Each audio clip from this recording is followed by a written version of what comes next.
grinding your scales, building speed, and still feel like your solos fall flat, you're not alone. Most guitarists hit this wall at some point. You've got technique, you know your positions, you're ripping through patterns, but it still sounds kind of empty. Like something's missing and you can't quite put your finger on it. And that's frustrating because it feels like you're doing everything right. You're practicing the same scales your favorite players use, but for some reason, your solos just don't land the way theirs do. So, what gives? In this episode, we're going to look at what really separates forgettable solos from the ones that leave a mark. And I'll show you a simple shift that can help your playing sound more intentional, expressive, and straight up more musical. So let's jump in.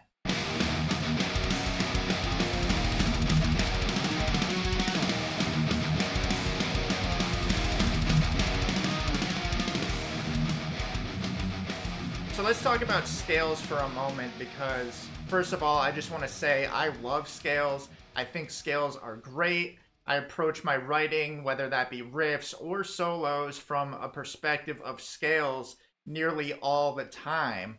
But the problem with scales is the way they are viewed and the hope that people place in them. So for shredders especially, it's common and easy to think about cramming a bunch of notes into what they hope to be a total face melter. And that's totally fine, but it only gets you so far, and it doesn't usually result in your listeners singing the solo in their heads for years to come.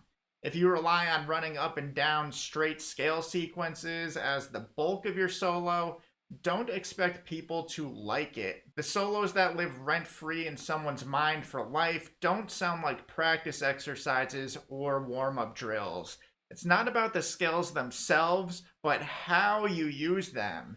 It's being able to find the secret flavor notes that make your solos melodic and memorable. Plus, there's nothing in scales or music worth putting your hope into in the big picture because that'll get you nothing. Put your hope in Jesus instead. So the number one thing that guitarists need to understand in order for their scales and their solos to work the way they want them to is to develop a solid understanding of chords. So knowing what you're soloing over and spending most of your attention on that is key to not only writing a great solo, but it's also how you should approach your improvising as well.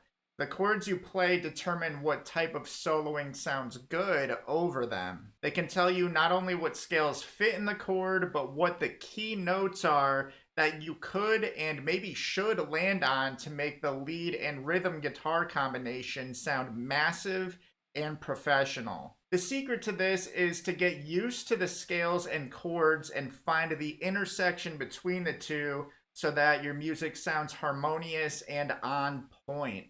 Just like how a painter finds the balance between the background and the foreground to make a beautiful piece of visual art, you have to find that balance between the background or the rhythm elements and the foreground, in this case your leads, to make a beautiful piece of musical art. Much of what makes solos, especially the ones of the rock and metal variety, so great is that they're able to balance speed with other variations of rhythm. So if you're liking material like this that helps your lead playing, you will love my Shred Smarter blueprint. It shows you the 3 biggest mistakes that guitarists make when they're trying to shred fast, and it shows you what to do instead if you want your solos to be faster, tighter, and cleaner. It's totally free, so just click the link in the description or go to zachsharguitar.com and equip your soloing skills with the secrets to successful shredding.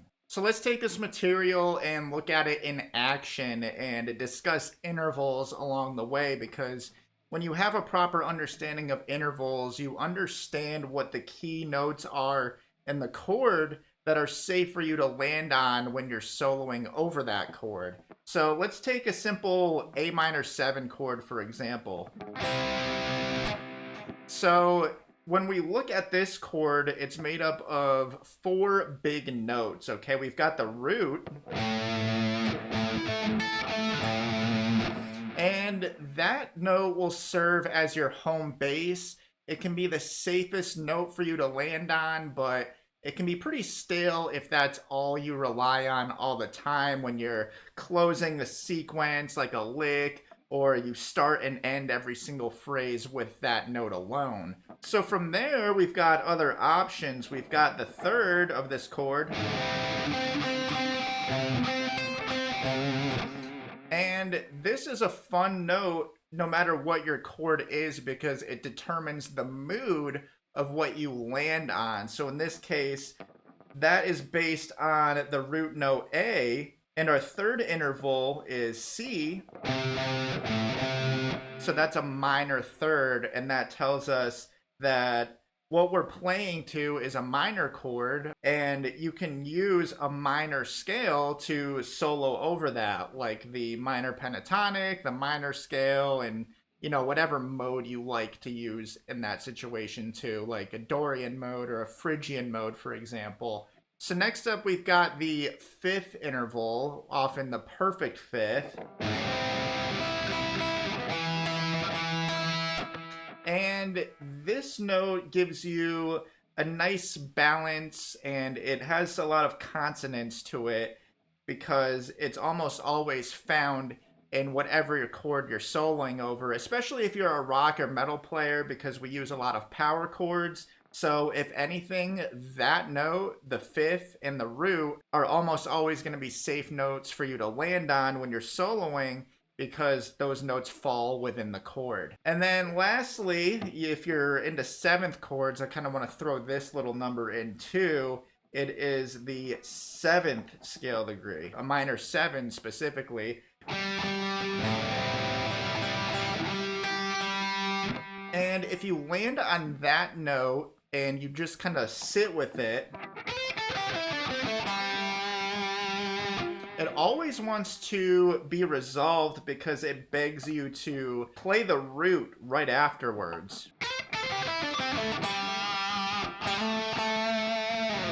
So keep these key interval notes in mind as you're looking at the chord you're playing to, because it can really give you a lot of ideas and safe options for you to land on if you want to really emphasize different flavors of a single chord. Now let's take a moment to look and listen to this concept in practice with just a quick little solo example I briefly wrote, and you'll see for yourself how I emphasize certain notes and key intervals that we discussed.